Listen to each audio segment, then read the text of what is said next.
SJKP LLP will pursue punitive damages for Coupon's gross negligence and hold the company accountable for failures in corporate governance and risk management. 안녕하십니까 구독자 여러분, 머니투데이 방송 뉴욕 특파원 연호식 기자입니다. 저는 오늘 워널드 트레이드 센터 앞에 나와 있습니다.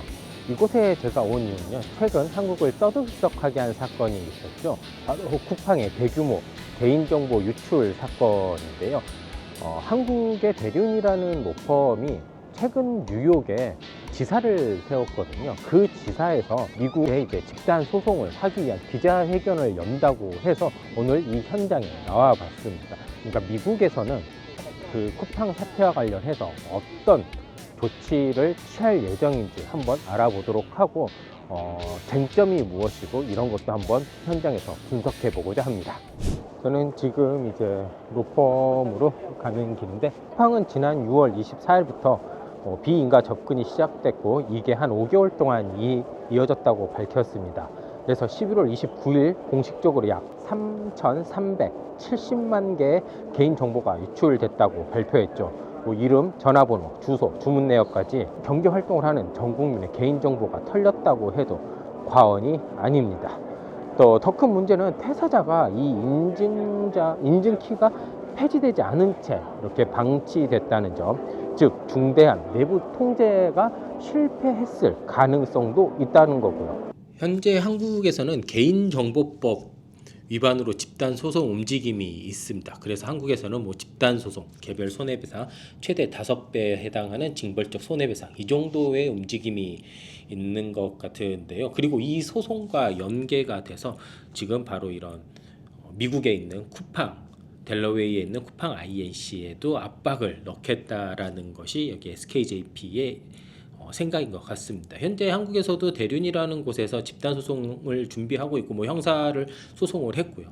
이 법인의 이제 뉴욕 지사, 그리고 뉴욕의 협력 회사라고 하는데, 이런 SKJP가 미국에서도 비슷한 소송을 진행을 하며 쿠팡의 델러웨이에 있는 쿠팡 본사에 이렇게 소송을 진행을 하겠다라고 합니다. 우리가 흔히 말해서 우리가 흔히 이렇게 생각할 수 있습니다. 쿠팡은 미국 나스닥 상장사니까 미국에서 소송하면 더 세게 처벌될 수 있지 않나.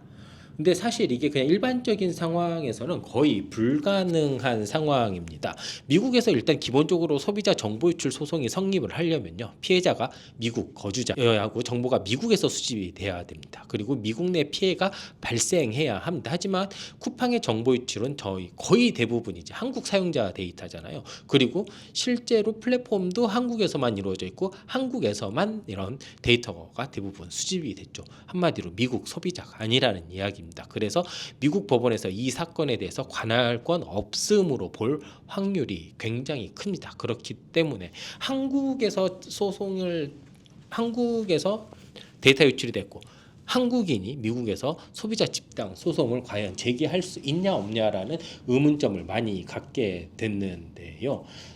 이 SKJP 설명에 의하면 충분히 가능하다라고 합니다. 그래서 일단은 먼저 미국에서도 정보 유출에 대한 책임을 묻고, 그리고 나아가 이제 아마 이게 소송의 진짜 핵심이 될 수도 있는데요, 바로 투자자 소송으로 이어진다라는 겁니다. 제가 봤을 때도 아마 투자자 소송이 결국 이 소송의 메인이 될 것 같은데요. 먼저 그렇다면 정보 유출권은 미국에서 어떻게 성립을 하게 되느냐, 간단히 설명해 드리면, 쿠팡이 M&A를 통해서 다국적 이커머스 회사들을 많이 인수합병을 했다고 합니다. 북미 회사, 유럽 회사 있기 때문에 충분히 관할권 있음으로 들어올 수 있다라고 합니다. 그 와중에는 이제 미국인 피해자도 있는 것이고요. 그런 미국인 피해자들을 중심으로 해서 집단 소송을 이뤄내게 되면 과거의 버라이즌 사태라든지 여러 사태에 의해서 해외 국민, 그리고 이 사건이 한국에 국한된 사건이 아니라 미국에 본사를 둔, 미국에 상장이 된 회사의 다국적 사건으로 확대가 될 수 있기 때문에 충분히 소비자 정보 유출 사건으로 시작을 할 수 있다라는 계산이 되는 겁니다. 한번 여기 SKJP 변호사, 외국이 담당하게 될 변호사 이야기도 한번 들어보도록 하겠습니다. 이 SJKP 로펌의 우리 미국 변호사팀은 이 피해 구제의 실효성을 높이기에 다음과 같은 소송 전략으로 소송을 진행할 예정입니다. 한국은 소비자 피해 배상, 저희 개인 정보 다 유출됐으니 그에 대한 손해배상을 청구하는 거죠. 미국은 상장사로서 본사로서 이 지배구조 실패, 그다음 공시효 위반 등 이렇게 본질적으로 차별화된 소송을 진행할 예정입니다. 따라서 한국 재판과 무관하게 미국 법원에 독립된 법리 다툼을 이어갈 겁니다. 또한 관할 법원 역시 델라웨어에 본사가 있으니까 그쪽에 청구해야 되는 거 아니냐 이렇게 말씀하시는 분 계시는데 이 소비자 개인정보 이런 침해의 경우에는 연방에서 다 관리할 수 있습니다. 그래서 뉴욕의 그 연방법원에 저희가 이 소송을 제기하려고 합니다.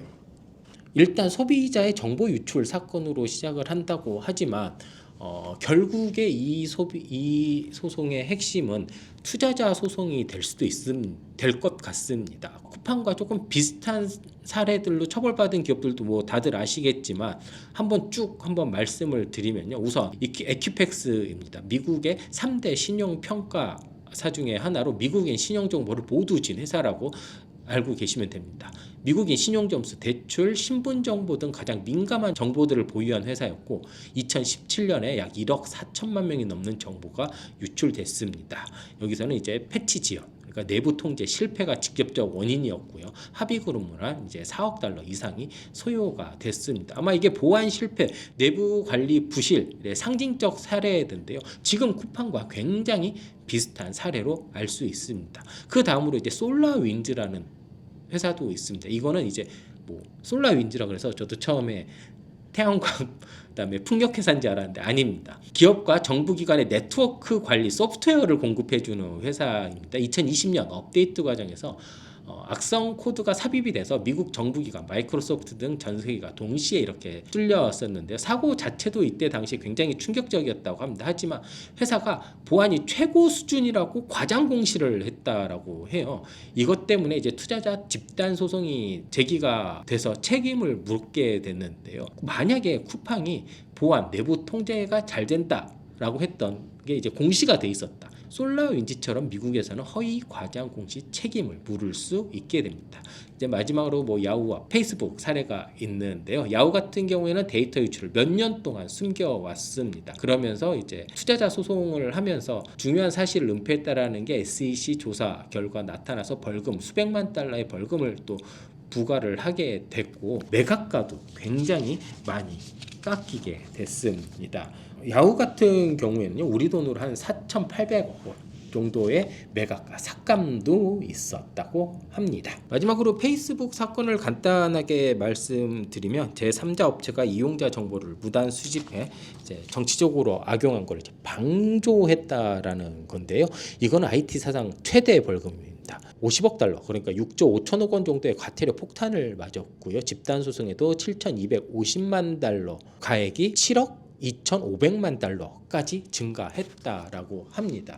그러면 투자자 소송이면 이제 어떤 것들이 포인트가 될지 다시 한번 살펴보면 처음에 공시가 지연이 됐는지 여부, 그 다음에 공시가 허위 기만적이었는지, 그 다음에 내부 통제를 쿠팡이 실패를 했는지 여부, 이 세 가지가 굉장히 큰 쟁점이 됩니다. 그런데 이게 바깥에서는 되게 증명하기가 힘든 구조잖아요. 그런데 미국에서는 디스커버리라는 제도가 있다라고 합니다. 이 디스커버리라는 제도를 통해서 피해자들이 실질적으로 그 기업의 핵심 정보에 접근을 할 수도 있고요. 디스커버리라는 제도를 이용해서 핵심 정보에 접근할 수 있는 게 우리나라에서 진행하는 것보다 훨씬 더 용이하기 때문에요. 미국에서 투자자 소송을 진행을 하는 것이 피해자 여러분들한테는 어느 정도 한국보다 조금 더 승소하거나 배상 가액을 높일 수 있는 하나의 수단이 될 수도 있는 것입니다. 실제로 SEC 같은 데서 벌금 같은 거를 보면 굉장히 큽니다. 그리고 우리나라보다요 훨씬 문턱도 낮고요.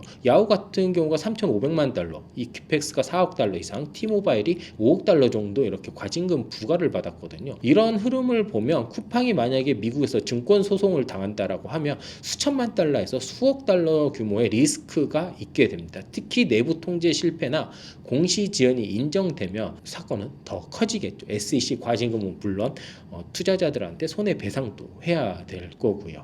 그래서 만약에 저희가 SJKP 같은 데서 이런 집단 소송을 들어가게 되면 소송을 제기를 하게 되고 그 다음에 집단을 인정을 받아야 된다. 그 소송단의 규모가 가장 중요하겠죠. 현재 SJKP 같은 경우에 이 집단 인정을 받으려면 40명 이상 정도가 돼야 된다고 하는데 이미 한 200명 정도가 되어 있고 집단은 많으면 많을수록 이런 소송단의 힘이 커지기 때문에 1000명 이상 정도가 몰리는 시점에서 소장을 제기할 수 있을 거다라는 이야기를 하고 있습니다. 이렇게 되면 대부분 이제 재판을 시작을 하겠지만 보통 판결까지 가지 않고요 합의를 하게 된다라고 합니다.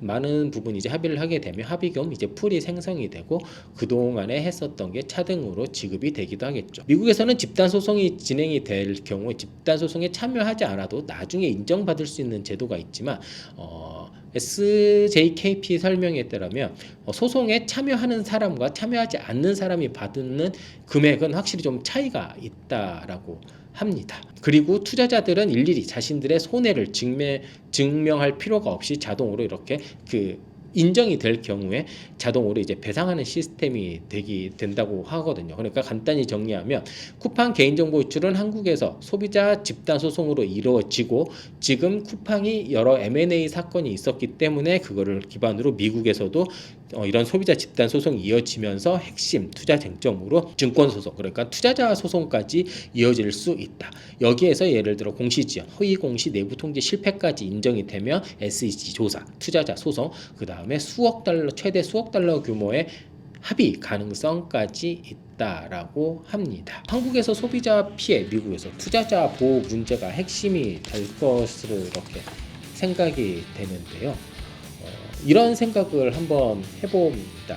우리나라가 좀 이런 거에 대해서 많이 느슨하고 봐주는 측면이 좀 있잖아요. 그러면서 이제 이득은 한국에서 얻고 상장은 미국에서 하면서 서로 이런 이득 되는 것만 취하는 이런 기업들이 조금 있는데 그 기업들이 이제 전략적 선택이기 때문에 이거를 좋다 나쁘다라고 할 수는 없는데 만약에 이런 소송이 제대로 해서 하나의 선례로 남게 된다면 이런 기업들한테도 참 시사하는 바가 커지지 않을까라는 생각이 듭니다. 지금까지 들어주신 여러분 정말 감사합니다.